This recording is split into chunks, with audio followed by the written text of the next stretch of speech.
Thank you.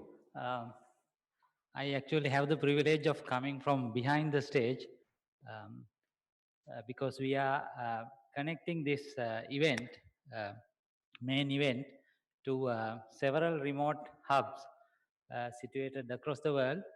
Uh, can we see the video of those sites if possible? Um, so I've been working with the team, interconnecting these sites. There are school children and university students, over 500 of them joining this event as we speak. And when we are also streaming this event live from here over the Internet Society, ISOC TV stream. So let me talk about development of national level networks in Sri Lanka. Um, um, my day job is as a senior lecturer at Peradeniya University, and I'm also volunteering as the vice chair of ISOC Sri Lanka chapter.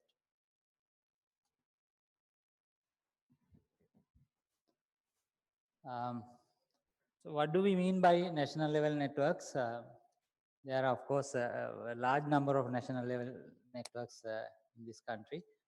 We have the Lanka Education and Research Network, interconnecting universities and research institutions, advanced technical institutes, and the Lanka Government Network, connecting government departments, ministries, divisional and district secretaries, and so on. We also have what is called SchoolNet, the network interconnecting secondary schools. There's also a distance education network called NODES, and a large number of networks operated by banks and other organizations. My involvement has been limited to just two of these, but the experience and the problems encountered are more or less the same. So I thought I would talk about those and share with you some of the history of those two networks. These networks are, of course, were built by many people and are being operated by many people, and my involvement has been limited to just LEARN and LGN. My association with LEARN has been fairly long, from its inception till about mid 2012, and LGN, I was with them for just 2 years, 2012 to 2014. So my talk will basically be on a lot on LEARN. How did this LEARN network start? This is basically, there were some of us doing our graduate studies in the various countries around the world, US and elsewhere, in the late 80s. And we had this email news distribution system called SLNet. There were many people who were contributing news items. We really didn't have newspapers on the internet at that time, so we the only source of news for us, news from back home, was through email. So when these people, myself, Gihan, Kavan, and many others, when we returned from US after our studies, we were, of course, naturally thinking about developing the networking in the country and in the universities. The LEARN network was really born in around 1989 with the initiative of Dr. Abe, then Dr. Abe Indurua, Professor Indurua. It was then called Lanka Experimental Academic and Research Network. Still, the acronym LEARN fits. And initially, it was only dial-up email, and initial funding was provided by FinTech.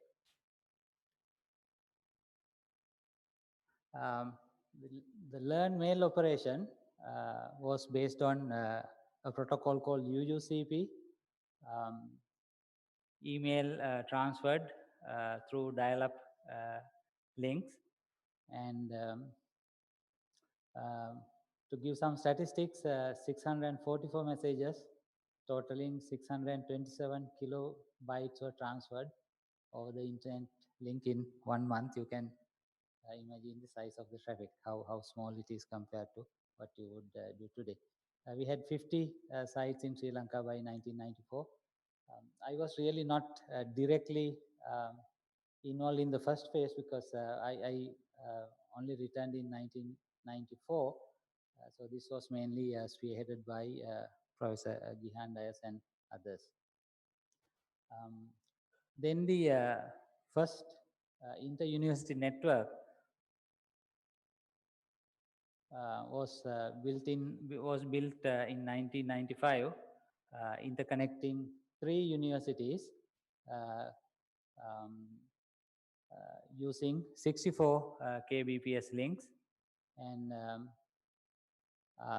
of course, there was a lot of difficulty in getting a lease line from Sri Lanka Telecom, and they were asking, why do subscribers need lease lines? This is the diagram of that network: University of Moratuwa, Colombo University, and the Open University.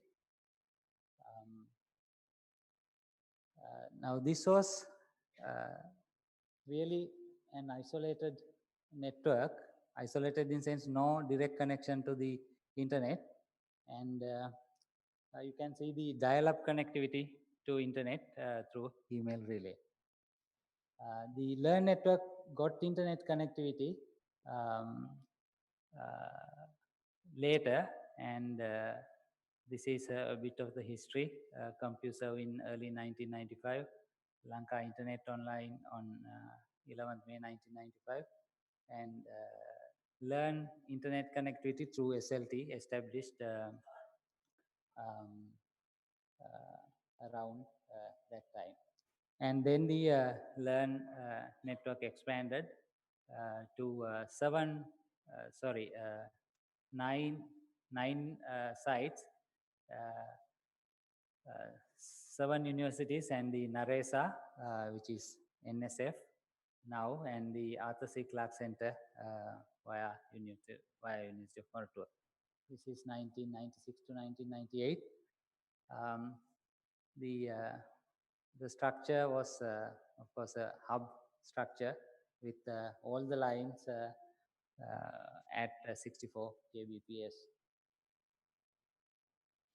And then, of course, LEARN has gone through many phases. In the second phase, we developed the network further with some funding from the Swedish International Development Agency, or SIDA. The link speeds were upgraded to 8. Have I run out of time, or is it something else? No, okay. 8 sites, the 8 sites connected at 2 megabits per second, and some more sites connected at lower speed, 128K and so on. We also initiated video conferencing around this time, and there were also a number of training workshops where we evangelized the use of applications and so on. That also created a team of networking experts around the universities, and some of them, of course, later joined other organizations. And in phase 3, we changed again the structure of the network into a virtual network implemented over the MPLS network of Sri Lanka Telecom. And by December 2006, the internet access bandwidth was about 45 megabits per second. And Then we went to another phase where we got connectivity over optical fiber. And this was a location of Learn sites in 2012. And in 2011, Learn also became a registered internet service provider in Sri Lanka.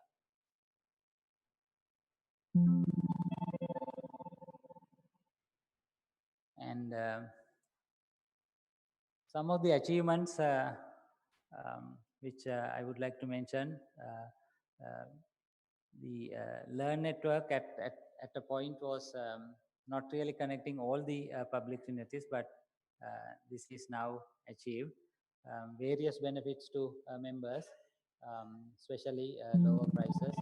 And we are also, as some of the pioneers mentioned yesterday night, we have also been the driving force or the champion of networking in Sri Lanka. And we have implemented IPv6 multicast, etc. We were actually the first IPv6 customer for Sri Lanka Telecom.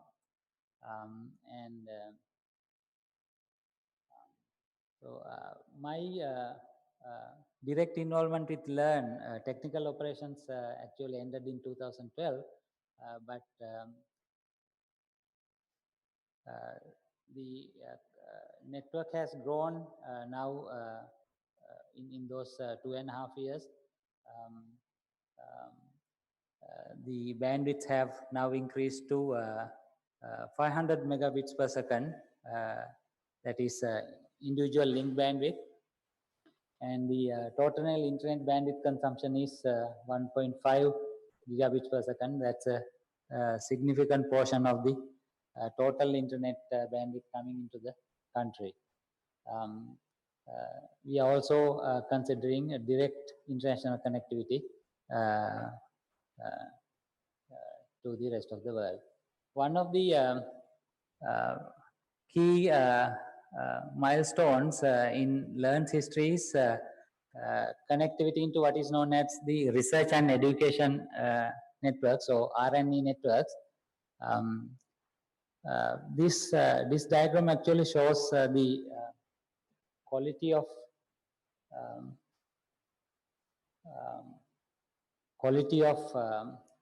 network connectivity. This research, now you can see that the left part of the diagram is showing the jitter or the variation. And you can see that the RNE connectivity is really very clean, and there's very little variation of the delay, that is jitter. And we were, after this connection, we were also able to actively participate in international RNE networking events. And we actually bridged the video conferencing of many countries in the Asia Pacific because the connectivity was very high quality. These are some of the services that is provided by Learn. The video conferencing bridge is what we are using actually today to connect the remote sites. So that is part of the efforts that we results of the efforts that we put in several years ago. Learn was initially a project undertaking of the University Grants Commission, but later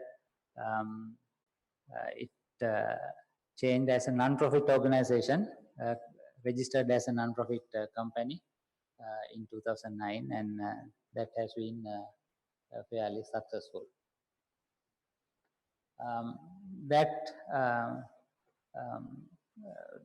The quality of our connectivity, as well as our engagement in the international community, also gave us some international visibility. um, we hosted a program called the Serene program, where we shared our experience in building and running Learn with the with some of the other countries in the region. The Asia Pacific Advanced Network (APAN) community is another place where we have played a significant role. We are the first APAN member. We were the first APAN member in South Asia in 1996, and um, we are also operating the Secretariat for the Asia Pacific Advanced Network (APAN) since 2011. This Asia Pacific Advanced Network (APAN) covers all the countries in Asia Pacific: Australia, New Zealand, China, Japan, Southeast Asia, South Asia, and so on.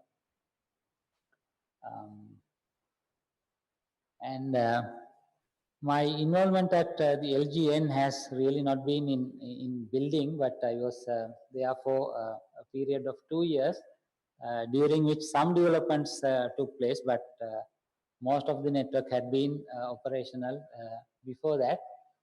The Lanka government network, or LGN, is the national network of the government connecting the President Office, PM's, Prime Minister's Office, Parliament, ministries, departments, provincial councils, and district and divisional secretaries, and so on. It's a much larger network in terms of the number of sites compared to Learn. We had 700 plus sites as of 2014, with the north and east getting connected in 2013. And the link speeds are fairly low compared to Learn link speeds, 2 megabits per second to 256 kbps. And so with my involvement in these two networks as a technical person mainly, although I was holding the position of the CEO, it was, well, 80% of technical operations and 20% of administrative work, I would say. So the problems that we faced in both these operations are more or less the same. So I'll share some of those issues. I have named it "Are we where we should be after 20 years?" Some of the limitations that we have are the limitations in service provider offerings. The kind of service the service providers are offering is not really what we need. Initially, of course, all the links as well as all the equipment were under our full control. But now, since we are using part of their big network, there's limited or no visibility of what happens to our traffic after it enters the service provider network. And sometimes it's a troubleshooting nightmare, and performance guarantees, of course, we really cannot verify.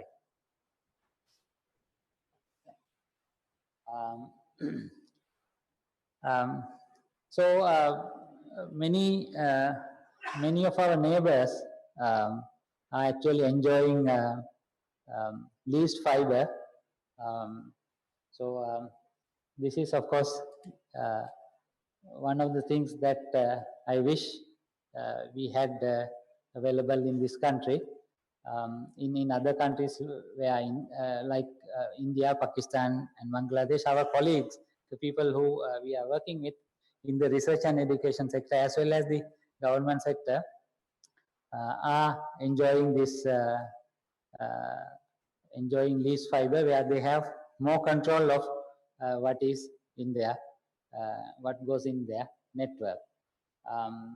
And perhaps even if leased fiber is not a possibility, maybe we can, the service providers can consider providing us more control of our slice of the network, perhaps through the use of emerging technologies such as SDN, or software defined networking, where you basically give control to the the tenant to basically operate their slice of the network.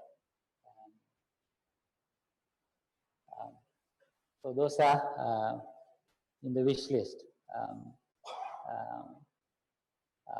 Another problem that I have seen in both these engagements is that the main focus of the main organization is only up to the router that connects each of these institutions, but there are many issues in running the institutional network. That is, we connect to the office, but within the office, the network is always a problem. Lack of trained staff and a problem of retaining trained staff. This is applicable to both Learn and LGN. So training needs to be a continuous process. When people get trained,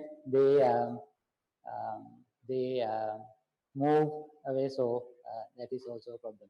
So another question is, because of this problem, maybe we should think of pooling our resources together. And do we need so many national networks? We can perhaps follow the model of our neighbor India, where they have built a national knowledge network, basically covering all government offices, educational institutions, courts, hospitals, and so on. The last slide is regarding the regulatory framework. My personal view is that the regulatory framework is still focused on voice. When I tell my colleagues in other countries that we have to get approval of the regulatory authorities to import a router, they become really surprised. And there are various legal issues over voice over IP, and we should be really promoting this technology rather than trying to limit it. And it seems that the voice of the service providers get heard by the regulatory authorities. The question is whether the voice of the users really get heard by the regulation authorities. That's the end of my presentation. Thank you very much.